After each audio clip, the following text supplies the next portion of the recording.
Super excited to bring another amazing guest and special speaker today. We have Mantin. Welcome, Mantin, and so excited to have you on today. I've heard your speaking and sharing your stories before, and super excited to have you on today. Thank you, Rose. Thank you for having me. Awesome. So, quick question: Where are you in the world? Now I am in the California, the Bay Area. I came from Hong Kong. I came here for more than 15 years now. Awesome. All right. It's always fun to see where someone came from, where they ended up. And now we get to the fun part. So I'm going to ask you just to take us back to the beginning of where you kind of Mhm. saw your purpose unfold. Maybe it was like an aha moment, and sometimes it even may have shifted. So you find one thing, and then your as your purpose unfolds, it brings you lots of gifts along the way. So we would just love to hear where that started and bring us to where you are today. Wow, it's a long story. Yeah, let me bring you back to really when I felt like I was very successful. So all the time I felt like I was in control on everything. Whatever I set my heart to do, I really can achieve it. Maybe just because I was young. So before I graduated from university, I was an actor, a dancer, worked with many superstars in Hong Kong. And even during my university time, I was in the top 10% of the entire engineering faculty every single year. Then I graduate with my first class honor. I start working in the movie industry, worked on some very interesting projects. The first feature frame in Hong Kong, doing CG with real character. It was so exciting. I worked on some commercial as well, Pepsi commercial, things like that. It was great. And then I finished my first master degree and I started working in the gaming industry. I work on so many games, almost on all the game channel, all game genres. And I was building teams, building studios. I start managing teams very quickly because they see my trade. Um, and I build studio, I manage studio. So I felt like life was great. Like in my 20s, late 20s, I felt like I had it all. Career success. I was COO at that time in an international gaming company. Games were great, millions of people playing it, making tons of money. Had a beautiful wife and our first baby boy. I feel like, yeah, I had on the top of the world. So, but that's my first son, first kid. You don't know what you don't know. When I looked at him when he was young, I felt like he was different, but our first. Who know why? I just think, oh, he loved reading books just by himself. I was an introvert, so maybe just like me. But then I remember it was like he was 2 years old. At that time, we were living in Hong Kong.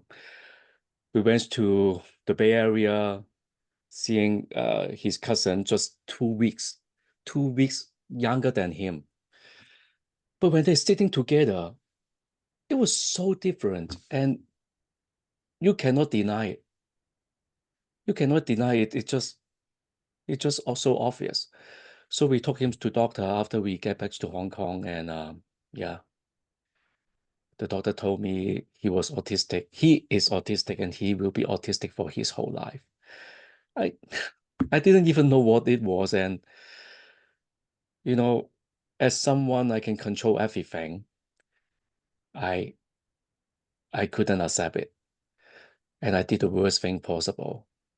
I escaped. I escaped by burying myself in work. I worked longer hours, took more business trips, just anything to avoid facing the reality at home. It was so painful. And I thought, if I make more money, more success, things would fix up by itself. But we all know that it won't happen like that. So the pivotal point was at a point, it was a few years ago. But during this time, I always want to do something more meaningful. I start looking at different things. Um, but there was time a few years ago, my son was performing piano on stage. It was a musical, music piano recital. He was so good. Everyone clapped. He finished. I was so proud. I just walked up to him, want to hug him, but he was no response. He didn't even look at me. So at that point, I realized I have to change. If not everything just the same. And I learned as much as possible about autism and I spent time with him. And during this period, I also found my purpose. I did a lot of things. I volunteer different organizations, doing my startup, my own stuff. I work on, I still work on gaming, but work on something more meaningful, vision-based gaming. But all the things just point to the same direction, serving the autistic community. So right now, everything I'm doing is related to this community. I'm doing keynote speaking. I have a TEDx speech a few months ago, share my story. I'm a coach. At the most beginning, I coach parents with autistic children because I, just like myself, I always feel like if there have been someone holding my hand, just guiding me along the journey, things would have been much better. My son would be better.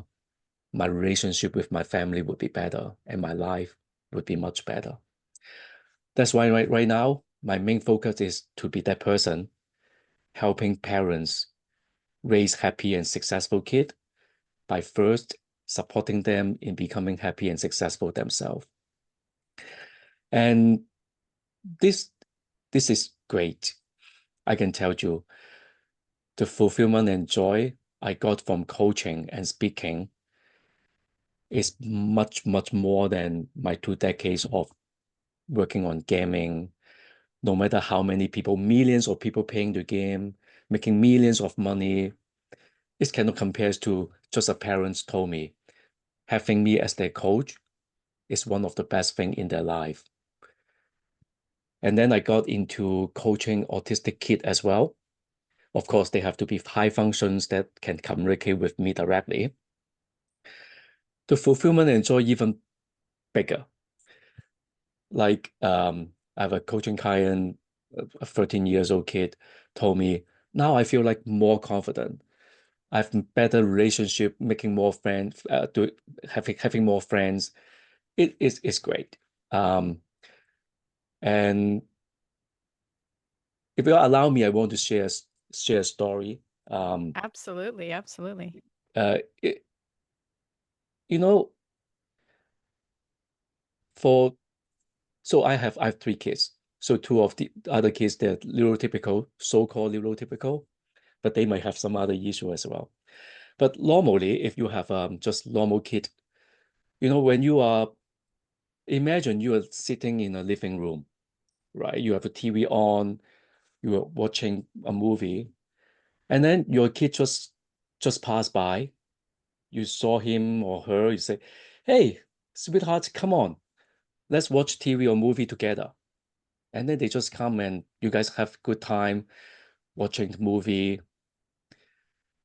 We think we took that for granted, but not everyone have that privilege. I have a family I'm serving. Um, for a long time, the parents just want, when they're sitting in the living room with the TV on, they just want to do that. Just ask their daughters to join them, but they couldn't because um, she's very sensitive to sound. If there's something trigger her, she'll just scream and just run away. So she didn't even want to join them. So that's the situation, and I jump in to help. I help that girls to have more control. So I cannot remove the trigger, but I can help her. I can give her the tool to feel like she's more in control when things happen. So she feels like more confident when the TV is on. She can walk into the room and join her parents to watch TV together. So almost exists. I'm still working on it, but think about it. It's a lot of things you think is, we take things for granted, but for those parents, for those families, it's not. It it sounds like just a small things, but it's a big deal. So um I don't know why I Wow. talk about That that, is, but the message I want to say is just like we have to treasure every moment, even just a small moment.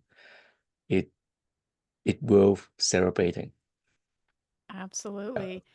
And first of all, thank you so much for sharing your whole journey, from a successful gaming career, to finally being able to be present with your son. What a beautiful journey and story. And now you get to help other parents to connect with their children, and that is such a gift.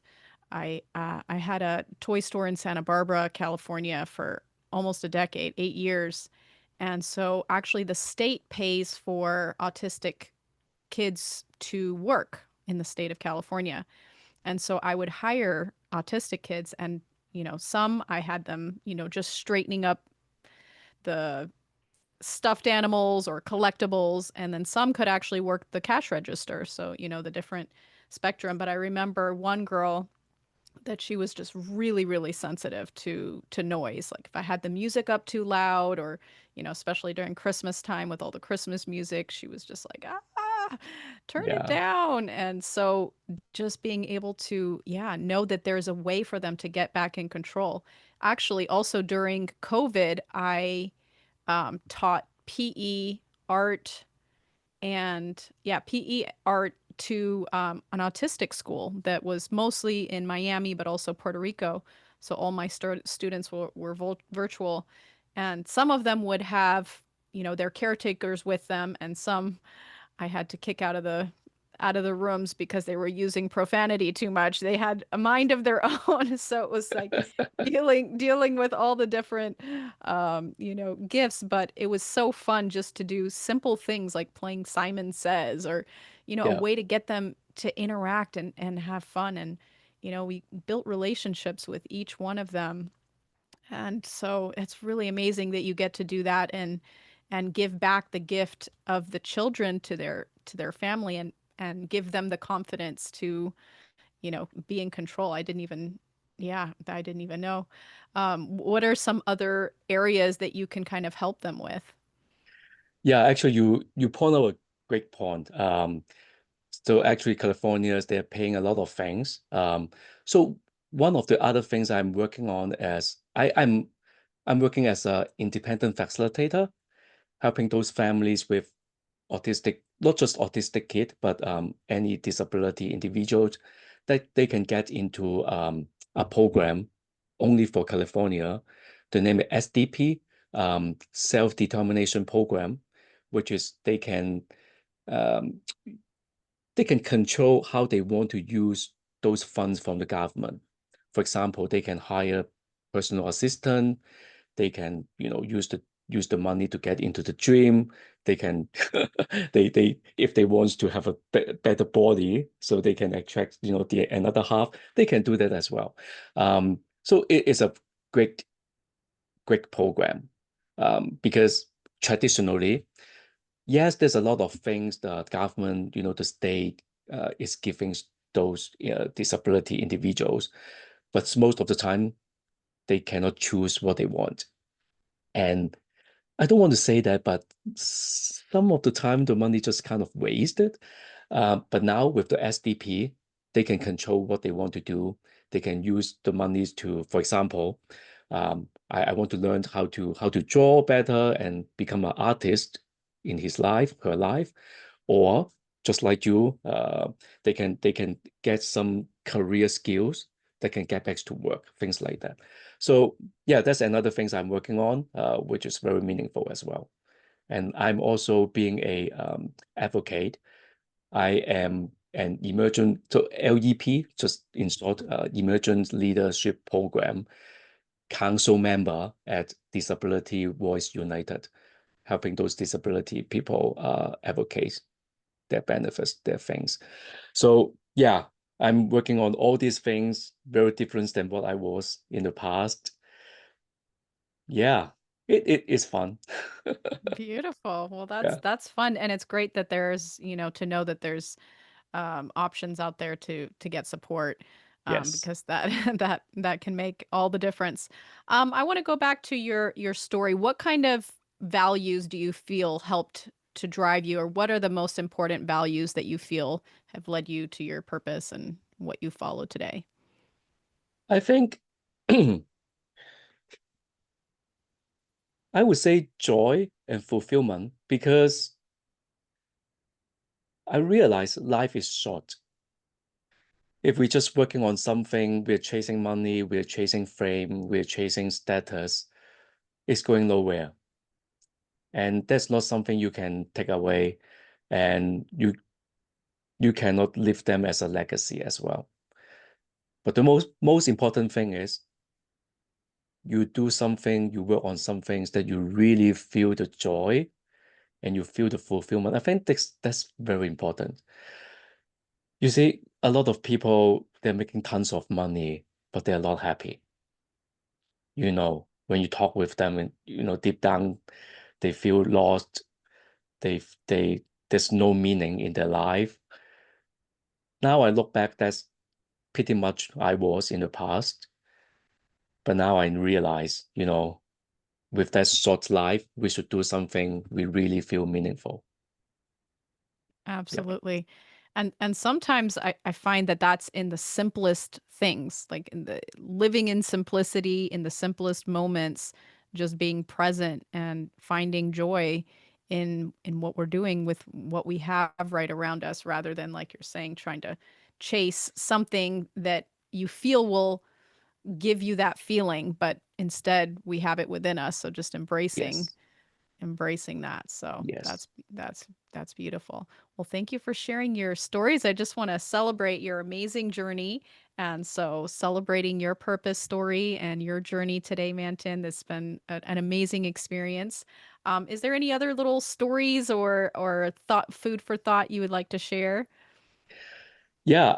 I really want to share one more thing. You know, there's up and down in our life all the time.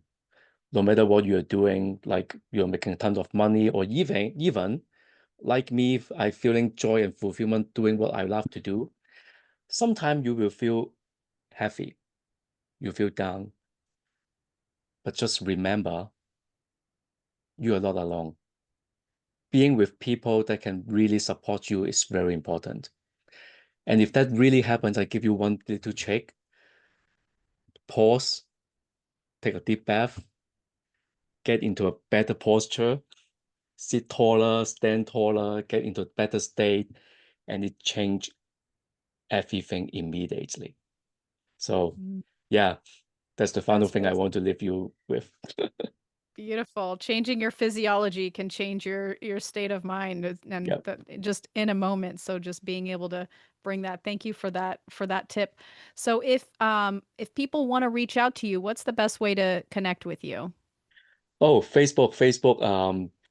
Facebook is the best. I used to share a lot on LinkedIn because I have to maintain a professional status, things like that. But now, because my my target audience, their parents, I feel like Facebook is a better platform, and I share a lot on Facebook now, multiple times in a week. And if you allow me, I have a free ebook, which is the name is Resilience Parenting. I When I wrote it, I was thinking helping parents with autistic children, but actually, after I read it, and some people they read it, they told me it worked for all parents. So I want to give it away for free. So if Rose, you allow me, I can give you the link or whatever. You just put it in in the description so people can achieve it, can access it. Absolutely. Yeah. Thank you so much for that gift. And it's been a gift just having you share your journey, and I'm sure that will help impact, parents can any parents can always gain some gifts along the way from what you've been through. So thank you again, Manton, and I would love to check up with you in a year or so. What would you say is your vision for what you're about to embark on, your new purpose and journey Oh, forward? I didn't change my purpose, but I changed how I do it a little bit. So, I'm coaching. When I spend 1 hour helping a parent or helping a kid, I can only serve one family. But now I want to do more speaking because I realize my message has power and it can really help people. I still remember when I was giving my in-person TED speech, there was a student. She was not any parents like that, but she told me she thanked me for sharing my story because it gave her hope to move forward. So now I'm getting into speaking much more. If I can spend that 1 hour, of course, let's say my speech was great, my message was great, then I can help the entire room of people. So that's what I'm focusing on right now. And I believe I can influence much more life in the upcoming 1 year. Beautiful vision. And I can already see that unfolding with you. You have such a presence. You're amazing at, sharing your stories. And, I get goosebumps just, hearing and experiencing what you've gone through. So, yeah, wishing you all the best in your journey ahead. And thank you again, Manton, so much for sharing your purpose, journey, and story today.